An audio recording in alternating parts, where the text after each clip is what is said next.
நம்மளுடைய 2 யாட்டுக்கு மட்டும் ஒரு பர்த்திங்க்கு மட்டும் 2,40,000 திரம் கொடுக்குறோம். அத பர்த்னு சொல்றாங்க அந்த இடத்துல. பர்த். அதுல வந்து நம்ம வந்து சின்ன சின்னதா நிறைய போட்டு நிறுத்திக்கலாம், இல்ல பெருசா கொண்டு வந்து ஒண்ணு நிறுத்திக்கலாம். நம்ம இஷ்டம் தான். அதுக்கு வந்து வாட்டர், எலக்ட்ரிசிட்டி எல்லாம் வந்து நம்ம பார்க் பண்ணும்போது பர்த்ல வந்து அவங்க கொடுத்துருவாங்க ஃப்ரீயாவே. ஃப்ரீயா சொல்றேன் பாருங்க, அவங்க கொடுத்துருவாங்க. அது மந்த்லி பில் வரும். அதுவே ஒரு கம்மியான பில் தான் வரும், ஒரு 40-50,000 தான். வந்து பாத்தீங்கன்னா இன்ஜின் இன்பில்ட் உள்ள இருக்கும், அது டீசல். வெளியில இருக்கும் இன்ஜின். நம்மளுடைய யாட்ல எல்லாம் பாத்தீங்கன்னா இன்ஜின் வெளியில இருக்கும். அதுக்கு வந்து பெட்ரோல், அதை தவிர்த்து ஜெனரேட்டர் இருக்கு உள்ள, அதுக்கு டீசல் நம்ம ஊத்திப்போம். ஓகே, ஏன்னா எங்க லாங் போறோம், மியூசிக் சிஸ்டம் அதெல்லாம் தேவைப்படுது அப்படின்னா நாங்க ஏன் அவுட் இன்ஜின் தேர்ந்து எடுத்தோம்னா, ஏதாவது ப்ராப்ளம்னா எடுத்து கொடுத்துட்டு நீ ஒரு வாரம் சரி பண்ணிட்டு இருப்பான்னு சொல்லிட்டு புது இன்ஜின் எடுத்துட்டு வந்து மாட்டிடுவோம். அதை ரெடி பண்ண உடனே மறுபடியும் ரெடி பண்ணி வச்சுப்போம். அது ஒரு பியூட்டி அந்த இன்ஜின்ஸ்ல. புதுசுனா கம்மி எல்லாம் இல்லமா. எவ்வளவுப்பா நம்மளுடைய ஒரு இன்ஜின்? ஒரு 80,000 திரஹம் அப்படின்னா 20 லட்சம் ரூபாய் ஒரு இன்ஜின். நான் வந்து 4 இன்ஜின் வச்சிருக்கேன், 2 போட்டுக்கு.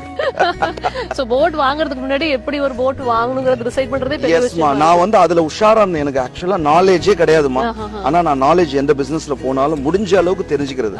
இப்போ நான் எனக்கே அது வந்து ஒரு சுயமாவே எனக்கு ஒரு அறிவு வந்தது. இப்போ இந்த யாட் இருக்கு இன்பில்டு, திடீர்னு ஏதாவது ஆயிடுச்சுன்னா அதை கழட்டி எடுத்துட்டு போய் பெரிய செலவாச்சு. நம்ம அவுட் சைட்ல இன்ஜின் போட்டோம்னா பிரச்சனையே இல்ல. இன்கேஸ் அந்த இன்ஜின் ரெடி பண்ணி வரதுக்குள்ள நம்ம கிட்ட பணம் இல்ல புது இன்ஜின் வாங்குறது, ஒரு இன்ஜினை வச்சு கூட நம்ம கஸ்டமர்ஸை கூட்டு போயிட்டு வரலாம். சோ அது எனக்கு ஒரு டவுட் எப்போதுமே இருந்தது. ஆக்சுவலா நீங்க யாஷ் பிசினஸ் ஸ்டார்ட் பண்ணணும்னு சொன்னோம். என்னன்னா பிரியாணி வந்து நம்மளுக்கு கை வந்த கலை, நம்ம தான் கிட்டு அதை நம்ம பண்ணுவோம், அது வேற விஷயம். பட் யார்கிட்ட வந்து எப்படி அந்த ஒரு ஆசை வந்தது, இது பண்ணலாங்கிற தைரியம் எப்படி வந்தது? ஆக்சுவலி இங்க துபாய்க்கு ஃபர்ஸ்ட் வரும்போது நான் யாட்ல போயிருக்கேன். அப்போ நான் வந்து யாரை பிடிச்சி யாட்டை புக் பண்றது, எப்படி இந்த யாட்டை புக் பண்றது அப்படின்னு சொல்லிட்டு ஒரு குழப்பமாவே இருந்தது. அதுக்கப்புறம் வந்து புரோக்கர் மூலியமா கிடைச்சது. நிறைய காசு கொடுத்து போனோம்.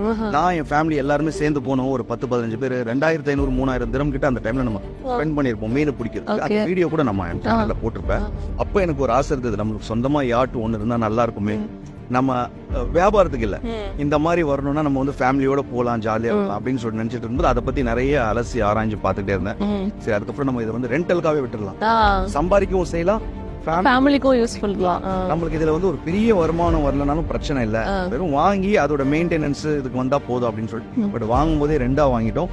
இதுக்கப்புறம் வந்து இதுல என்ன நிறைய எனக்கு ஒரு இது கிடைச்சிருக்கு அப்படின்னு பாத்தீங்கன்னா, நாலேஜ் கிடைச்சிருக்குன்னா, நான் வீடியோ போட்டதுக்கு அப்புறம் நிறைய பேர் வராங்க.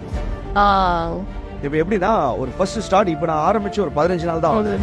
நான் 1 மந்தோட ரெண்ட் எடுத்துட்டேன், 1 மந்தோட சேலரிஸ் எடுத்துட்டேன் பசங்களுக்கு. இப்ப நான் சேஃப்ல இருக்கேன்.